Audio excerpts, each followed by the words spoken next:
Bharatiya Janata party के प्रदेश अध्यक्ष ओम प्रकाश धनखड़ ने पार्टी के स्थापना दिवस के मौके पर करनाल में कार्यकर्ताओं की बैठक ली। इस मौके पर करनाल लोकसभा से सांसद संजय भाटिया भी मौजूद रहे। कार्यक्रम में भाजपा संगठन से जुड़े पदाधिकारी व कार्यकर्ता मौजूद थे। ओम प्रकाश धनखड़ का करनाल पहुंचने पर पहले कार्यकर्ताओं ने स्वागत किया। उसके बाद ओम प्रकाश धनखड़ ने कार्यकर्ताओं को पार्टी के आवश्यक दिशा निर्देश देते हुए कहा कि भारतीय जनता पार्टी इस समय दुनिया की सबसे बड़ी सदस्य संख्या वाली पार्टी है और हमें अपनी पार्टी का और ज़्यादा से ज़्यादा विस्तार करना होगा। साथ ही साथ पार्टी की नीतियों और सरकार के कार्यों को जन जन तक पहुंचाना होगा ताकि दुष्प्रचार से बचा जा सके। इस मौके पर भारतीय जनता पार्टी के प्रदेश अध्यक्ष ओपी धनखड़ ने कार्यकर्ताओं को मिशन 2024 में अभी से जुड़ने का आह्वान भी किया।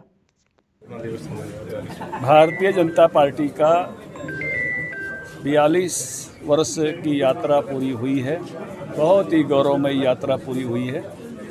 ये आज़ादी के अमृत महोत्सव के साल में है। सबसे पहले मैं उन सब लोगों को याद करना चाहूँगा जिन्होंने इस देश की आज़ादी के लिए अपने बलिदान दिए। 3,27,000 लोग हैं जिनका बलिदान हुआ। 13,500 लोग ऐसे हैं जिनको कोर्ट से सजा दी गई, फांसी दी गई, तोप से उड़ाया गया, गोली से उड़ाया गया। उसमें 850 लोग हरियाणा के भी थे। आज़ाद हिंद फौज में भी हमारे 2715 लोग थे। बड़ी संख्या में लोगों ने वहाँ भी 346 लोगों का बलिदान हुआ। 450 लोग लापता हो गए थे, वो भी बलिदानी माने जाएंगे। ऐसे सबसे पहले नमन है उन सब वीरों को जिन्होंने हमारे इस सुनहरे कल के लिए अपना आज बलिदान कर दिया था। फिर मैं उन सबको नमन करना चाहूँगा जिन्होंने पार्टी के लिए अपना बलिदान दिया।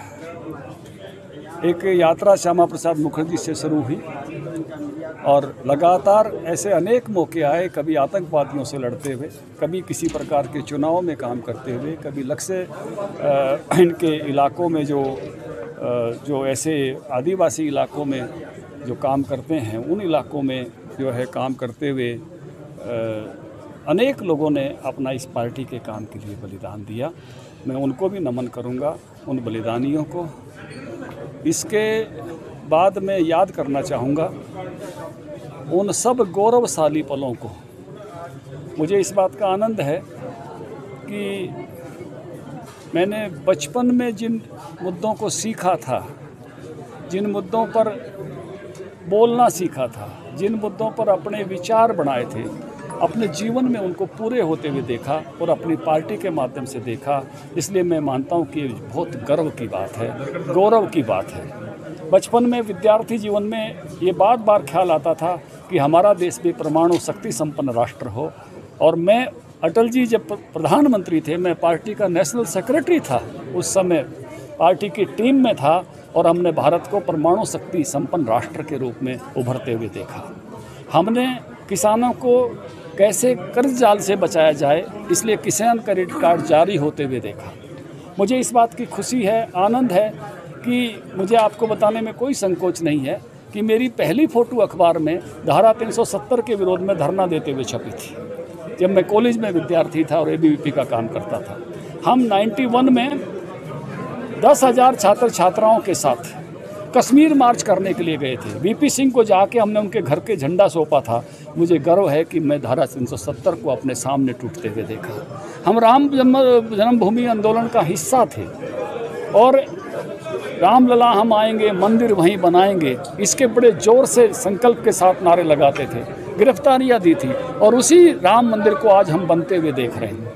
मुझे इस बात की खुशी है कि जब हम पढ़ते थे कि इजराइल पर किसी ने हमला कर दिया, किसी ने अमेरिका पर कुछ किया, तो वो अपने दुश्मनों को ढूंढकर उनके मुल्कों में भी मार के आते थे।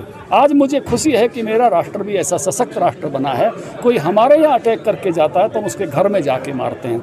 हम ये देखते थे कि दुनिया के किसी मुल्क की, आज मुझे इस बात का आनंद है।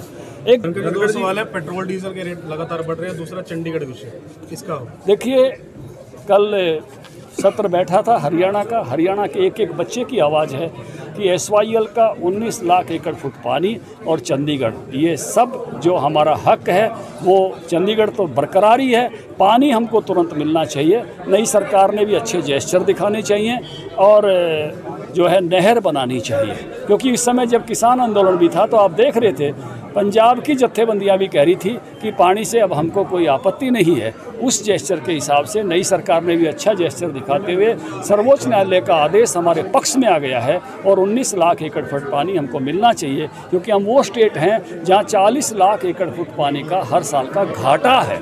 2 करोड़ एकड़ फीट पानी हम इस्तेमाल करते हैं, इसमें 40 लाख एकड़ फीट घाटा रह जाता है और ज़मीन का पानी हमारा नीचे जा रहा है। और चंडीगढ़ तो है ही, जो हमारा हिस्सा है वो ज्यों का त्यों है, बरकरार रहेगा और हर बच्चा और सरकार और पार्टी सब उसके लिए सजग हैं। सब ने अपना संदेशा स्नेहा भगवंत मान जी को और उनकी टोली को पहुंचा दिया है। चंडीगढ़ अलग वक्त आएगा जब उस वक्त पर विचार, आज चंडीगढ़ का विषय है और चंडीगढ़ हरियाणा का भी हक है उतना ही जिस प्रकार से पंजाब का हक है। आज उसी विषय पर सारी बात है। और दूसरी बात मैंने कहा कोई है तो वो पानी की है, ये महत्वपूर्ण है।